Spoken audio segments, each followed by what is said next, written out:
speaking of men who's strong, that wants the best for America, our next guest, I interviewed him. I interviewed him at the NRA convention, and I also wrote an article on yournews.com about him. He wrote a book, and he does a lot, and it is really.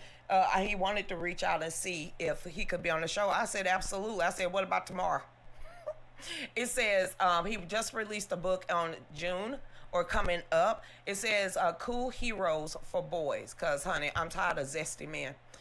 I mean, Dave, we're to bring him on in here so we can let him introduce himself the right way. Bring Frank on in. Hey, Frank. Hey, Lucretia. Thanks for having me back in. Yeah, we need really cool heroes for boys, because right now, my husband wrote that article, What Happened to Our Children. And then also I scanned over your American Thinkers, article about why they don't want men to actually vote. And then you have President Trump coming out saying they're getting ready to drop the mother load when it comes to 2020 election, the fraud in California. So everybody, this is Frank. Frank, go ahead and introduce yourself. I mean, you could talk, but you have a lot of people out there that's also watching too. Yeah, no, I'm a New York Times bestselling writer. I've written a lot of books. My latest book is Cool Heroes for Boys. I'm a full-time employee of the National Rifle Association, where I write about our freedom, two-way stuff. It's wonderful. A lot of that runs at American Rifleman and American Hunter, but across, and I also do a podcast for the NRA, the Armed Citizen Podcast, which I need to have you on, Lucretia. That'll be fantastic. Where we talk guns and heroes and freedom and different laws that are going on and so on. The battle continues with many fronts, which is unfortunate, but it's also engaging. So there we are.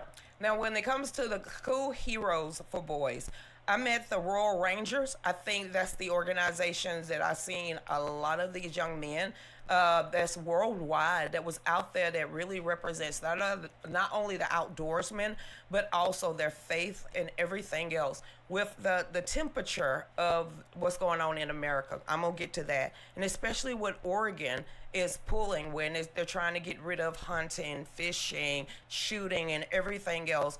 How do you feel, not only, with the Cool Heroes for Boys, but being a writer for the NRA and all of the magazines? How do you feel that you fit in and getting it out there in the communities to show our stance and why we support the Second Amendment? Yeah, Oregon, that's a mess, and I've written a bunch of pieces on it. My first book was actually The Politically Incorrect Guide to Hunting. I journalistic around the country, spent a lot of time with biologists, and of course I'm a lifelong hunter myself, looking into all the issues related to wildlife and the dysfunction. And one thing that I kept telling people, and for some reason they found it surprising, I kept telling vegetarians and vegans and so on that there's blood on their salad, and it would just drive them crazy. But every farmer you talk to has to control wildlife populations. So they're not going to have the vegetables for people to eat. They're all going to be eaten by whatever animals are depredating on the crops. So they have to protect their vegetables. You say that to a farmer and he laughs and says, well, of course I have to protect my vegetables. That's what you have to do. But it's hunters that go in and help with that and actually create the economic incentive to have more wildlife, not just through license fees and paying for the whole thing, but also by controlling and managing the wildlife. And then if the property is any good, the farmer can then lease the property to a hunting group or a hunter who will pay to go deer hunting on that property, and then money gets raised through it. The whole thing works together. It's a beautiful piece of conservation. So yeah, it's a tragedy what Oregon is right now trying to do. But they're trying to sap the life out of all of us, and it isn't just that. Cool Heroes for Boys. I remember walking into a library with my son when he was 8 years old, and I'm looking for a book for him. And he kept looking at the so-called heroes they had for him, all these politically correct weaklings. And he kept shaking his head and goes, Dad, I don't like this person. I don't want to be this person. How am I going to? No. So I looked for some of the old classics that I knew that I grew up on, and they weren't even there. They didn't even exist. But I did introduce them to those on my own, and some of them we liked, a lot of them just didn't resonate. So I decided, well, I'm an author. I'm a best-selling author. I'm an author who writes about men. I wrote the Ultimate Man Survival Guide. I could write a book for Cool Heroes with him.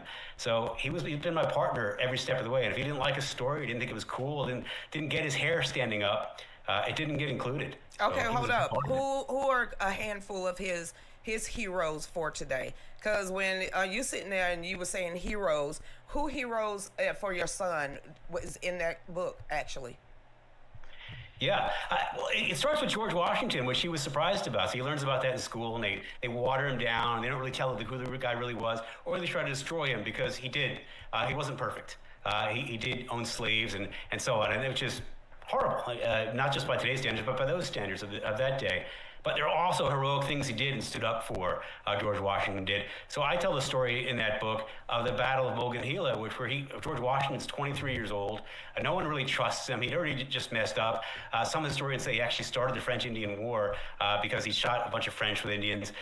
So anyway, George Washington becomes the hero of this battle, saving the British troops, has 2 horses shot out from under him, has a number of bullets go right through his coat, not hitting him, but almost hitting him, and manages to pull the troops off the field and save what was left of this British army. Okay, that's George Washington. Okay, Yeah. wait. But if you're gonna tell a little bit about being the first president, Right. how deep do you get? You know, in each these chapter I characters? try to grab a snippet from a life that's fun and exciting and grabs all the elements of standing up. And in that, I do at the end allude to what he did and the way he stood back and walked away from the presidency at such a critical time. And there was even the Nuremberg conspiracy where he was offered to be made a king by his own lieutenants, and he refused it because he wanted to give us the republic we got. So he was a hero in every which way. So I do allude to that in the end of it. But even some of them, like my son was surprised I wanted to include Paul Revere because he's like, yeah, I know the British are coming. He rode off from Boston, whatever. Again, he heard that really watered down story, and I said, well, do you know the British actually took his guns, literally went to his house, and General Gage, British general in Boston, where the British controlled Boston, went to his house and seized his guns. They seized all the guns they could get inside of Boston. They had a gun confiscation, which was what the whole thing was about on April 19, 1775. They went out to Concord and Lexington to seize the people's guns. That's what it was all about. But they also kept on in Boston, seizing the people's guns until they were kicked out of Boston. So it was always about that basic element of freedom. When I told that to my son, who loves to hunt, loves to shoot, he couldn't believe it. Okay, now bring it up closer to how many chapters are in the book, and where can everybody go get it? It's 20 True Tales of Adventure. And the last one is the Medal of Honor winner, so that's very contemporary, very much to today. Who was that? But some of them are 20th century, like Jesse Owens, who stood up and went to the Olympics, even though he was asked not to go by a lot of people. They thought it would validate the evil Nazi regime. But he's like, no, I'm going to go there and show that his Aryan ideals, his horrible racism doesn't work. I'm a black man, he said, and I'm going to go there, and I'm going to win. And I'm going to show them what I can do. And that's exactly what he did. He came home to more racism, actually, than and this is his own words, that he ran into there from Hitler himself. Not that Hitler was anything as evil as they come, but actually Hitler was kinder to him than our own president was. This is before Civil Rights Act and so on. This is 1936 Olympics, so this is well before the freedom was there for him to enjoy. But he stood up boldly for that. Now, I eat, breathe, and talk 2A in politics. And Jenny was like, girl, ask him about Democrats and why they don't want men to vote. Okay, I'm asking you about Democrats and why they don't want men to vote, and then why they brought up this toxic masculinity to the point that not only is the men species getting attacked on the front, but also you can equate that with the Second Amendment of getting attacked at the same time. That's one of the issues that my husband wrote in the article, was that, we're used of growing up with guns in our cars, in our home. Nothing happened to us, wasn't this chaos anything, and that how all of this has pinpointed to where we are today. Why did you write that, and what are your thoughts on that? Right, the Democratic Party, which is run by the ideologues on the far left, is trying to destroy men because a real manly man will stand up to them. And not that women aren't strong, will do the same thing. They hate conservative women too. But the man vote, which they've lost, and the toxic masculinity have gone after manliness, because that stands for real values and thinking for yourself, individuality, protecting your own family, which gets back to 2A. All that stuff, they want to neuter men, take that away, and make us controllable. And it is through all of their stuff.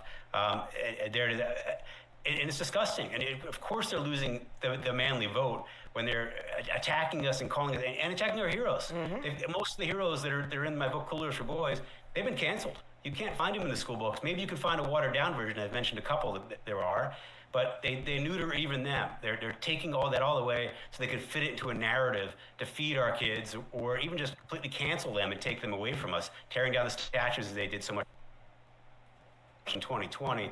They don't want us to have these heroes who would stand up and boldly. They're imperfect people. I'm imperfect. Everyone's imperfect. All these heroes were imperfect, but they tried to do bold, great things despite that. And they even want to destroy that. So I told my son, and a lot of this we went and experienced firsthand. I went to Boston, walked the Freedom Trail, and so on.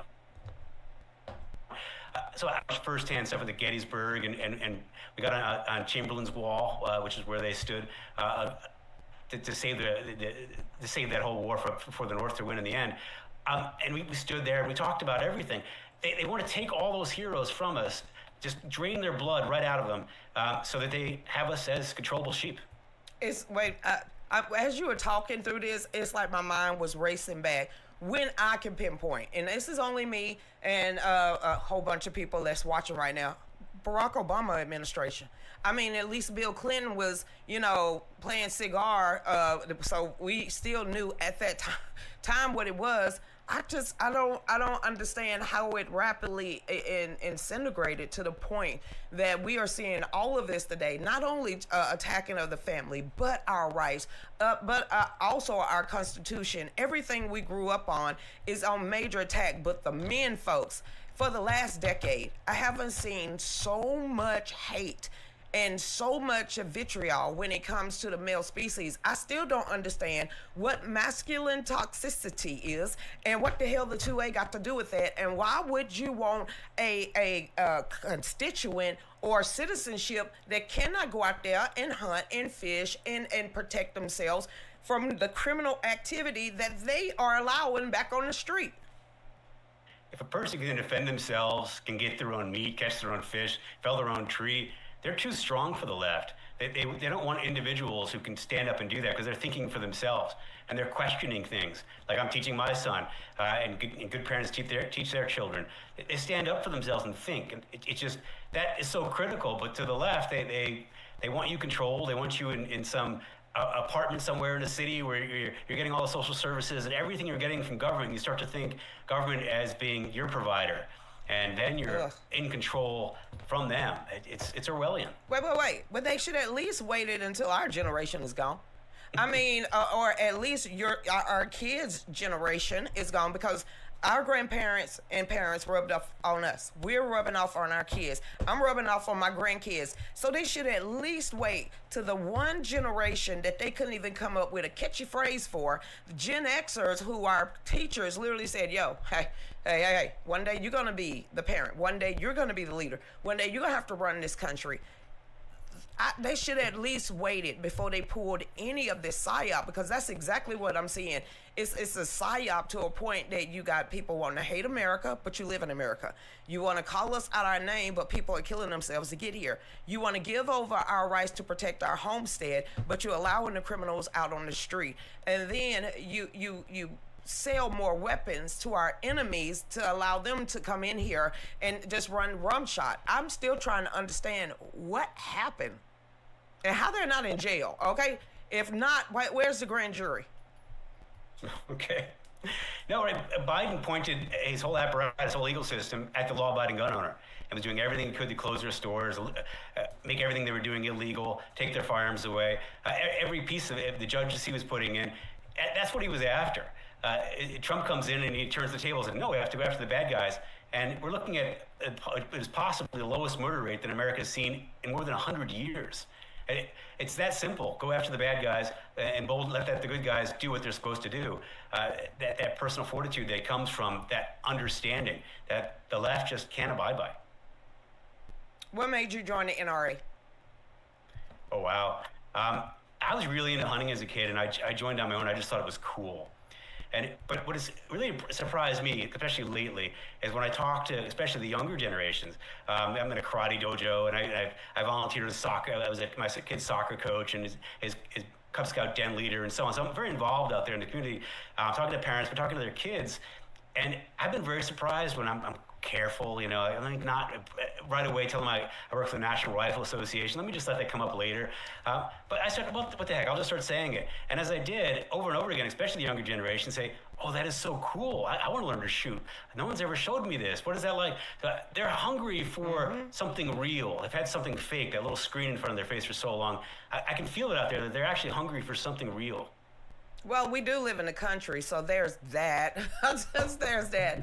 But it's like you said, it's more. When I go out there and I'm like, listen, because I'm going out there tomorrow to our local GOP meeting to be the speaker, and this is a very rural area, very small town, very homely. Still, everything is on the square. But we also know we're not that far from Atlanta, and we're not that far from people that would love to come in here and switch the game and get us away from our 2A, and with us being a constitutional carry state. They want to come in here and erase that. So with all of this going on I'm switching gears over there in Virginia.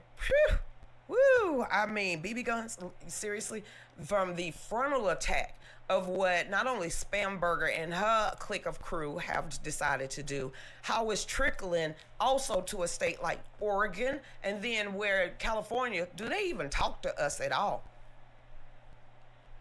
I don't know. That LA election is disturbing. It just smells so bad. That it's very disturbing, and I'm hoping there's a way it can get cleaned up. I'm not so sure. The people I talked to out there, the Republicans are leaving, and have been leaving for a long time, or the conservatives, or the middle class has been leaving very quickly, and it worries me. You see that, and you see that in Virginia, which is still very close, and is not lost. And I don't ever want to move behind a front and say, okay, we're giving up that ground. No, but this fight on every inch. But Virginia is not lost. People can wake up there. We tried to wake them up and let them know what was coming, because Spanberger was very clear what she was bringing to that state. She was saying no, but yes, it was in her record. She'd actually volunteered as a gun control activist. It was very clear what she was going to do. And so here we are, and we have to fight it out in the courts and the next election, but that's kind of far off at this point. Okay, I got to ask you on this one too, because Nancy Mace did not win last night, but she was on to something. I'm kind of liking it. If you're not naturally born here, you shouldn't hold office, especially being able to dictate our laws and change our laws, especially at the federal level. What we're seeing right now from the squad members, Ilhan Omar, all of these people that was not naturally born here, come over here and say, okay, you must give over your 2A. You must change or retire the Constitution. Always shouting how much they hate us while they using our same freedoms and laws to protect themselves. They want to come over here and take our weapons to turn into the country they left? Well, those are some egregious examples, but we realize that our Constitution is what set those parameters. So we take constitutional amendment, which is pretty hard, and it should be pretty hard to go about that. And to tell you the truth, the immigrants that I talked to, and quite a few that I do speak with, mostly of Spanish descent, but quite a few from Europe, I'm usually surprised. They're much more, they're less indoctrinated into wokeism than the college students I'll talk to, say, here in America. They're much cleaner. Go, no, right is right, here's right. I don't understand. Why would you do this? Or I've seen socialism work, or try to work in my country, and I ran from it. That's why I'm here, and I don't want that here. So I don't really have that problem see that problem in the larger immigrant community. Those are some really egregious examples. But constitutional amendment, that's a pretty high hurdle, as it should be. Now, the one in Virginia, the reason why I said that, because the guy that actually sponsored the law that changed just recently with the 2A, he's not a natural-born citizen of Virginia at all. He immigrated here. And now he's sitting in under the Capitol. I was getting ready to call them the Gold Dome, too. And he went in there and shifted and drafted a measure to strip people in Virginia from their gun rights. Wow. Well, I'm not as familiar with that case, but he has to be beaten on every level. That can't be allowed to stand. But there are unfortunately plenty of people born here who want to do the same thing that we also have to defeat politically. What can we do? Not only as an organization, how can we continue to submitly? Because it's going to be attacked. There's more laws on the books against the Second Amendment at the federal level. How do we chip away with those laws or sundown them? Well, NRA Riley is doing a fantastic job, and every front, we can talk every front individually, very important. But I think when it comes to the people and talking to the people, I don't think we've given them in our educational system, at least where I'm in New York State, hasn't given them the armor they need to understand what their freedom actually is, what it entails, where it came from, who bled for it, but just the individual nature of that right, how it was formed, and how it came to them, and how it made America the light of the world. They don't understand the whole history of it, or just the nature, the very nature of our rights. So if we don't tell them, like the stories, okay, I have 20 cool heroes in this Cool Heroes for Boys, if they don't know stories like that in the background, so they can't humanize it enough to have their feet standing on it like a strong foundation, then they're not going to have the armor when they do go to college or deal with people in whatever workplace and get indoctrinated possibly to the left. And I have a lot of friends whose kids, and they don't understand. I don't understand why my kids, they'll tell me, I raised them right, I did all this with them right, and they go away to college and they come back and they're just far left and I can't talk to them anymore. They start to hate me and they're voting this way. They actually want to tear down our rights. They want to do all these things. They don't understand how it happened. And I start to ask these parents questions about how did you prepare them intellectually for this slow deterioration of belief, of the belief that happened within them and this buildup of this leftist thought. And they didn't really give them the tools necessary, the armor necessary to pragmatically understand when this far left stuff came at them. They didn't know how to go, wait a second, let's critically think about this for a second and compare and contrast and so on. They didn't have those skills. You keep saying cool heroes for boys, and I'm looking around like, where's the link? Where's the link so I can put them in the chat room? Because we're live right now, and Dave is looking for it. It's not out yet. It don't come out until... It's on Amazon. It's already there. It's already there? Okay, Dave, he said it's on Amazon. Look up cool... It's print, digital, audiobook, the whole thing. It's okay. up. Okay, Yep. Dave is putting them in on the YouTube, on Rumble, on X, on Facebook. So everybody, when you mention it, someone was like, okay, what's the book? And he's looking for the link. So that's what I was doing if I was... You can find it at Barnes & Noble, too, and it's everywhere. Yep. So it's out there, everybody. To me, cool heroes for boys. You going to do anything for the girls? I shouldn't, but there are some very strong women out there who I encourage to do that. I think it would be fantastic. Now, writing for the NRA and being that high up, what do you look for every quarter? Because I know that we're going to start, weaning out the hard copy magazines and people are going to be using it on the app or getting their links to the articles. Where do you get your topics from? If someone wants to write something or get it to you to write, how do they do that? Me. Well, I'm not hard to find. You can just email me. We all have the similar email address, first initial, last name, nrahq.org. I'm very easy to approach, as are the other editors. And it's not a done deal, digital to print and losing print. There's still a lot of conversations going on. That's an evolving thing as we're dealing with the new marketplace. I do a podcast now for the NRA, and we're looking to expand that more. Me? I mean, okay. My bad. Yes. Oh, there you go. The more, please. We need to build that community out. NRA Media needs to continue to grow, and it's got its feet under it, and it's starting to grow now.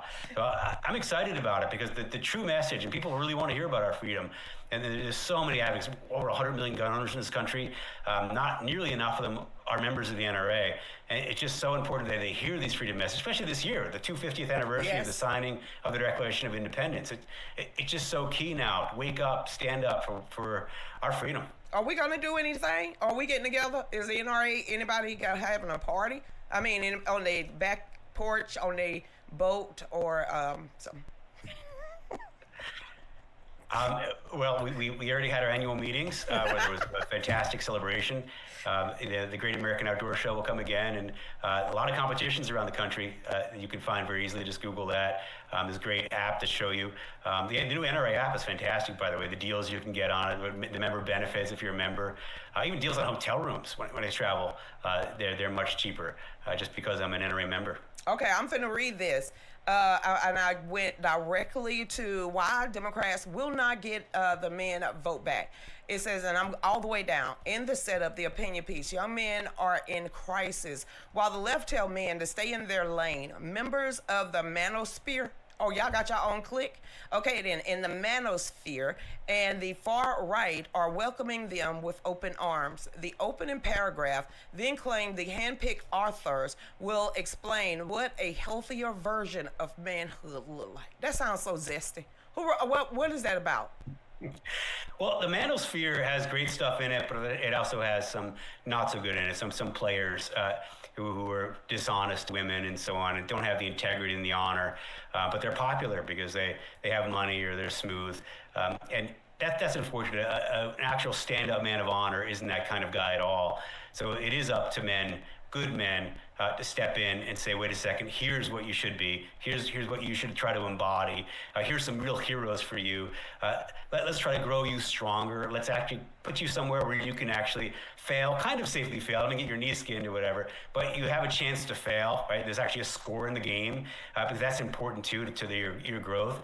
And it just this weekend I'm taking my son on a canoe trip. A lot of portaging, carrying the canoes lake to lake.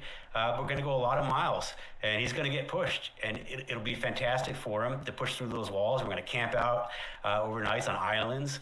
This is northern New York in the Adirondacks. It will push him. At the end of it, he might hate me a little bit, or parts of the trip he might, but he'll come out of it. I know he will, because I know him and I know what a boy needs. He'll come out of it. He's 13 now. He'll come out of it feeling stronger and emboldened and willing to take on something maybe that scares him a little, which is all a part of growing to that strong man that we want our boys to be. Oh, y'all going camping? At least it's like glamping, but for men. Well, we're going to be going a lot of miles in canoes, and we're going to have to carry those canoes and all of our gear overland on several places to get between lakes and things. It's quite the adventure. Well, everybody, Frank, Dave, you got the link and everything in the chat. All right, Frank, because I'm just going to be honest, we got the free Zoom. So it's going to cut off on you. Yes. Okay. What? Well, thank you. Thanks for having me. Everybody, y'all make sure to get on over there if you have boys or you are leadership situation or just a grandma and grandfather. If you go over there and make sure y'all get the cool heroes for boys. I mean, because you can have them looking at Wonder Woman. I mean, anyway, but back, everybody, this is Frank. And Frank, tell everybody where they can get your book at. I heard Amazon, and what else? Amazon, Barnes & Noble. It's in Walmart. It's everywhere. Just take a look. All right, and everybody, I will put it on my pages, so I will see you later. And thank you so much, Frank. Yeah, that was me. I was giving my own self a shout out. Pick me. I mean, I'm good at doing a podcast. This is show 1950. We could use you. Thank you. Thank you. You have a good one. We'll be right back, y'all. Y'all stay tuned. Go ahead.